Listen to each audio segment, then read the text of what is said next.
Now, this dynamic about Manafort came back also into play when Devin Nunes was questioning David Holmes about the Black Ledger.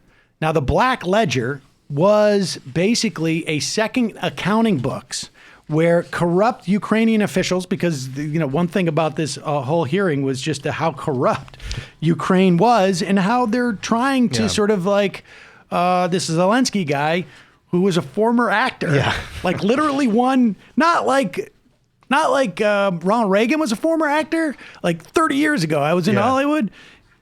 He was on a TV show like 2 or 3 years ago. And where he ran for president. He was playing Common the man. character. Exactly. Yeah. It was almost like their version of the West Wing. Right. And he was just like sort of elected like Amy Poehler. Exactly. Exactly. But he seems to be committed to, like I think Amy Poehler would, Robust Committed to, corruption. Right. rooting out the rotten elements. So there's this Black Ledger, which Paul Manafort, the reason why he's sitting in jail is because of the Black Ledger was used in the investigation.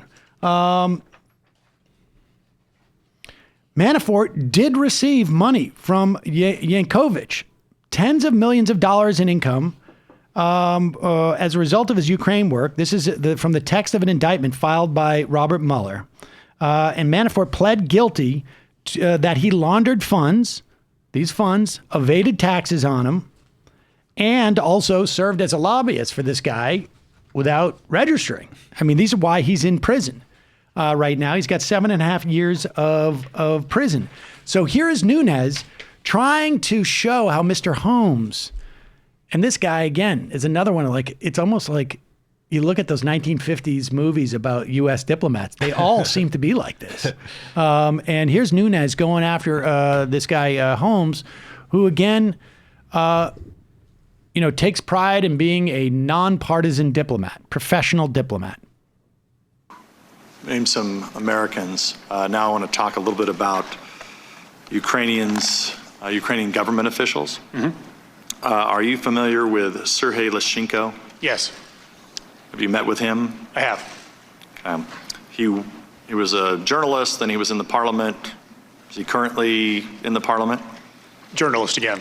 Journalist again. Are you aware that when he was in the parliament that he had provided information to a Fusion GPS operative named Nellie Orr? I'm not aware of Nellie Orr. I'm not aware of who he provided information to. I'm aware that as a journalist, he's provided information. Well, he was in the parliament at the time. This is in the 2016 campaign. He provided widely known as the Black Ledger. Have you ever heard of the Black Ledger? I have. And the Black Ledger, is that seen as credible information? Yes. The Black Ledger is credible. Yes. Pause it. Now, he doesn't want that to be credible. The Black Ledger was basically these off-the-record books that Yanukovych, I'm probably mispronouncing his name, he was the former president of Ukraine, kept in paying people. Right. Yes. The Black Ledger is credible. Yes. Bob Mueller did not find it credible. Do you dispute what Bob Mueller's findings were? They didn't use it in the prosecution or in the report? I'm not aware that Bob Mueller did not find it credible. I think it was evidence in other criminal proceedings, and its credibility was not questioned in those proceedings, but I'm not an expert on that matter. Yes, that's why Manafort's in jail right now, folks. Or Leshchenko, as was reported was to go after a Trump campaign official and undermine Trump's candidacy. Are you aware of that? If you mean by the release of the Black Ledger, I think Leshchenko's motivation was the same motivation he's always expressed, which is to expose corruption in Ukraine. Right. Oh, synergy. Okay. Yeah, right. That's everyone's motivation. Everyone is motivated to expose. It's all corruption. But this is at the heart of this. And I'm sorry, folks, that your brains have to be polluted with this stuff. Honestly. I mean, because I've tried to avoid it. But the bottom line is this guy, Leshchenko, exposed this Black Ledger. I don't know if he did it as a member of parliament or as a journalist. And this black ledger, and he made it public, it basically exposed these off-the-book payments to people, one of whom happened to be Paul Manafort. And it ended up being used in Paul Manafort's prosecution. But the argument is that he did this at the behest of the Clinton campaign, as opposed to the Clinton campaign saying, like, have you seen this report out of Ukraine? Yeah. That Paul Manafort's name is on this, like, this hidden, like, you know, the idea that there's a big difference in terms of like who initiated it and what the purpose was and how official it was and was it programmatic and all of these things. It just so happened that Paul Manafort was a criminal. Right. And it just so happened that it was exposed during the time that he was manager of Donald Trump's campaign. And they are mad about that, and they think it's evidence of Ukraine trying to interfere in the election. Right. It would be honestly like, you know, I don't know what the analogy is. Like, you're trying to interfere in the re-election of President Nixon because you're reporting this break-in at Watergate. Yeah. Or like, right. Like it's electoral interference for the New York Times to report that Netanyahu has been indicted. Exactly. Exactly. And you can see with Nunes, Netanyahu said that a couple of minutes ago, right? He did say that. He literally did. Okay. He did. But yeah, you can see Nunes is pissed. Yeah, but it's like the limits of, because, I mean, however smart or not smart these people are individually, this is like they are poisoning their brains with misinformation.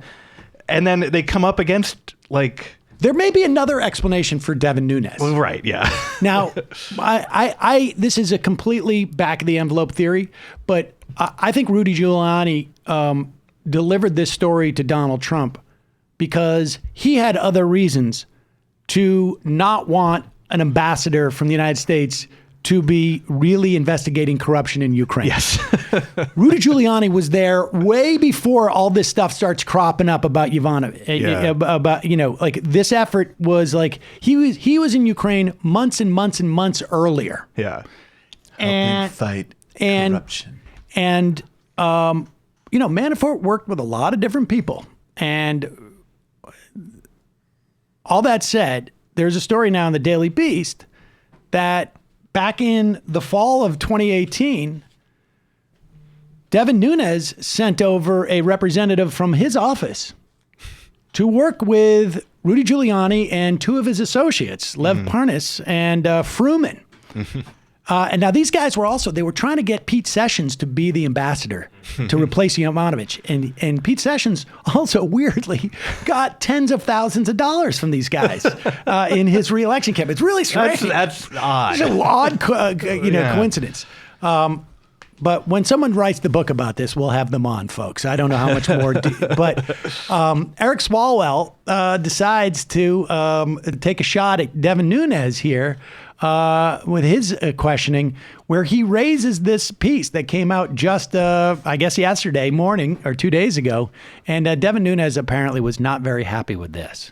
And Dr. Hill, you cautioned us on the dangers of members of this committee, perhaps peddling any Ukrainian conspiracy theories that could benefit Russia. And I want to ask you if you have heard the name Lev Parnas of Ukraine, someone in this investigation who was influencing President Trump and Rudy Giuliani about some of the debunked conspiracy theories you referenced earlier. I have heard his name, yes.